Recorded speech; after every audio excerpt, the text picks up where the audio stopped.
All right, so what we're looking at here is an EVAP system leak detection graph. This is showing how the vehicle's computer checks the fuel system for leaks using the fuel tank pressure sensor along with the purge valve and the vent valve.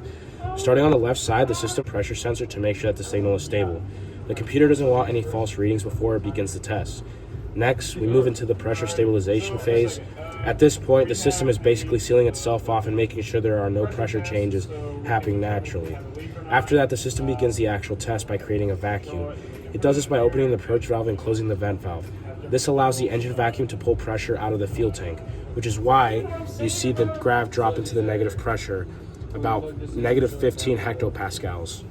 Once the desired vacuum is reached, the system closes everything and monitors how well that vacuum holds. This is the most important part of the test. If the vacuum holds steady, that means that the EVAP system is sealed properly and there are no leaks. If the vacuum starts to drop, the computer uses how fast it drops to determine the size of the leak. A rapid loss of vacuum indicates a large leak, like a loose or missing gas cap. A slower loss points to a smaller leak, like a cracked hose or a small seal issue. That's where different diagnostic trouble codes come in, like P0455 for a large leak, P0442 for a medium leak, and P0456 for a small leak. So overall, the graph is showing the entire process of the EVAP system pulling a vacuum, sealing the system, then checking to see if the vacuum holds in order to detect leaks. All right, so back here underneath the car, here we have our 10-gallon gas tank. This is our canister. Okay, right here, this is what was shown on the diagram. This is our CCV, and this hose up here goes to our canister air filter all the way up top, and that leads to the gas cap. Okay, so right here on all data, we have a component location diagram of the EVAP system showing 3 components in the engine compartment and 4 components on the rear end. So 7, 5, 6. 7 is the fuel tank air filter, 5 is the fuel tank pressure sensor, and 6 is the canister close valve. And then the canister itself, 3, which is not shown, it's right there. And that's probably the most visible thing. We'll take a look at that. 1, 2, and 4. 1 is the purge control valve, the purge control solenoid valve, sorry. So you go back 2. 2 is the PCV valve, and 4 is a catalytic converter. So that's all part of our EVAP system. Here are the smaller systems that play a role into the EVAP system itself. Through the crankcase emission system, we have the PCV valve, which helps reduce hydrocarbons. Through the EVAP emission system itself, we have the emission canister and the purge control solenoid valve, reducing more hydrocarbons.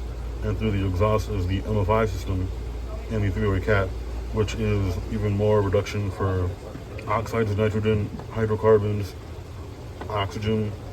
All of these play together to reduce tailpipe emission overall in the long run. This system consists of a fill vent valve, fuel shut-off valve, fuel cut valve for rollovers, two-way valve for pressure and vacuum relief, fuel liquid and vapor separator, which is installed beside the filler pipe, a charcoal canister, which is mounted under the rear floor left-hand side member, protector, tubes, and miscellaneous connections. While refueling, ambient air is drawn into the filler pipe so as not to emit fuel vapors in the air. The fuel vapor in the tank is then forced to flow into the canister via the fill vent valve. The fuel liquid vapor separator isolates liquid fuel and passes the pure vapor to the charcoal canister. While the engine is operating, the trapped vapor in the canister is drawn to the intake manifold and then to the engine combustion chamber. According to this purge process, the charcoal canister is purged and recovers its absorbing capability. All right, so today we got this 2009 Jeep Grand Cherokee with a 4.7 liter V8. We got a few codes that pulled up on the PID over here, or I should say on the scan tool. We got P0452, 1404, 443.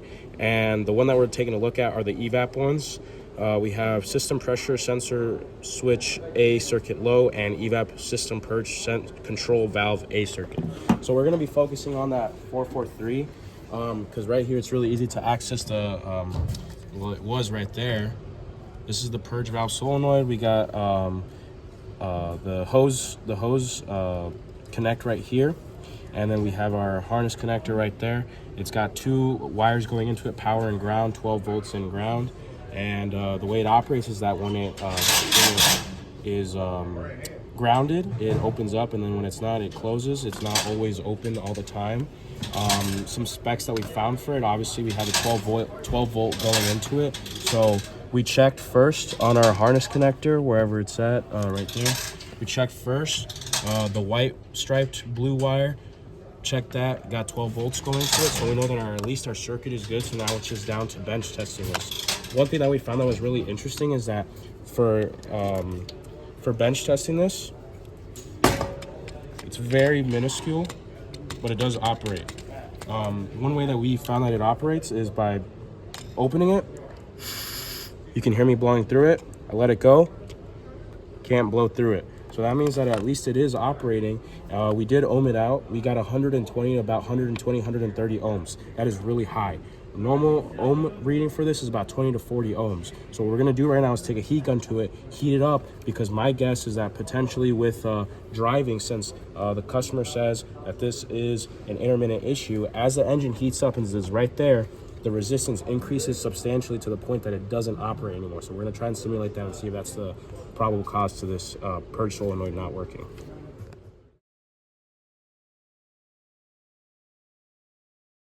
Okay, so like I said, at normal cold room temperature, this solenoid reads 120, 130 ohms. We heated it up with this heat gun right here for about 5 seconds on all 4 sides. And we're getting a reading of about 40 ohms.